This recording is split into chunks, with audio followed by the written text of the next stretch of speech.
Hey all you average gamers, today we're playing Battlefield 2042 Season 2 Master at Arms. Checking out the new update and seeing if it's enough to really turn this game around. I've been playing this game since launch, and was honestly pretty disappointed like most fans of the franchise or shooters in general. Season 1 brought a lot of good changes and quality of life fixes that made the game run and feel better, but it wasn't anywhere near enough to keep the player base from falling off. The map reworks and specialists were nice, and the new map Exposure is still my favorite map, but the game as a whole lacks content. The rework to Kaleidoscope is great and really helps the overall flow of the map. It has slowly creeped up into my favorites of the base game maps, but it's still only one map. The new weapons and gadgets are fun, but not really practical, and now that the season is over and we're on to Season 2, I rarely see any of them being used. The Specialist Liz is a lot of fun, but not really for me. And I know we all hate the Specialist, but good news is on the horizon for that, and we'll get into that later in the video. Now on to Season 2 and my thoughts.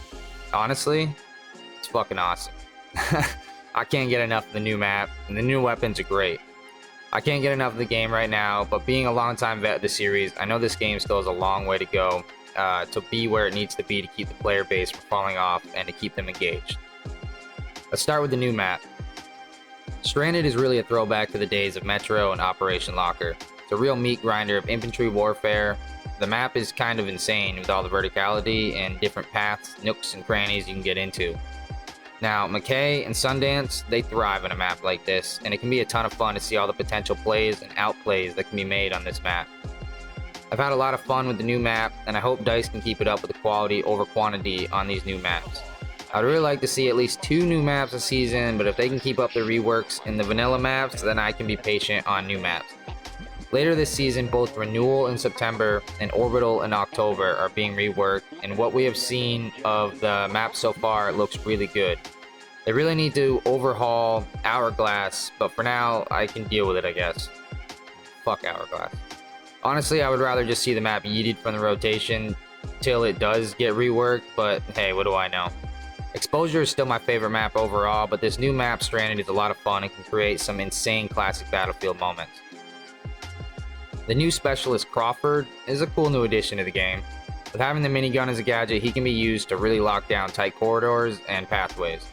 In the first week so far, I've seen a bunch of his miniguns and Crawfords running around, but I'm sure after the novelty wears off, he will fall into a middle to a low tier specialist, as his minigun can be pretty easily countered by either blowing it up, flanking it, or just shooting the player through the little hole in the gun shield. The new guns are pretty darn good and fairly well balanced, if not just a little bug. The AM40, Avances, and new sidearm PF51 are fantastic additions to the base game.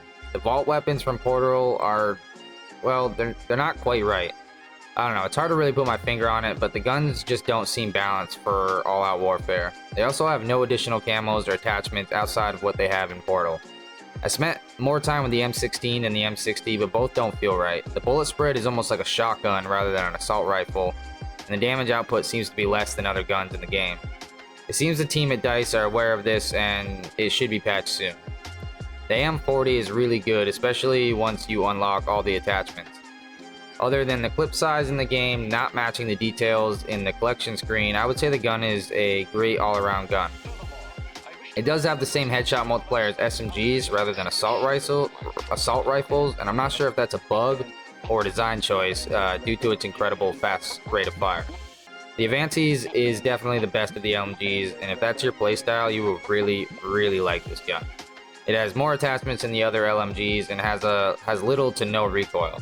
It seems to be a little meta at the moment. You will see a lot of players using it. The PF51 is easily the most OP of the sidearms. It's basically like having an SMG at your side. This is the only sidearm I use now. The other pistols just can't compare, other than maybe the 44, just because of the headshot damage. I'm not a huge vehicle player, but I can say the addition of the Ram is a good addition for the game. It seems like a great all-around vehicle, speedy like the Bolt, but has a lot of gadgets like the Wildcat. It also has a respawn beacon that the entire team can use. I just wish more people would use it in-game. Either that or it just gets destroyed too fast. I can't quite tell. No new additions to the sky this season, but the new helicopters from Season 1, it seems well-rounded for the skies, but vehicles are still way too strong in the game, and we need more options as an infantry player to combat vehicles.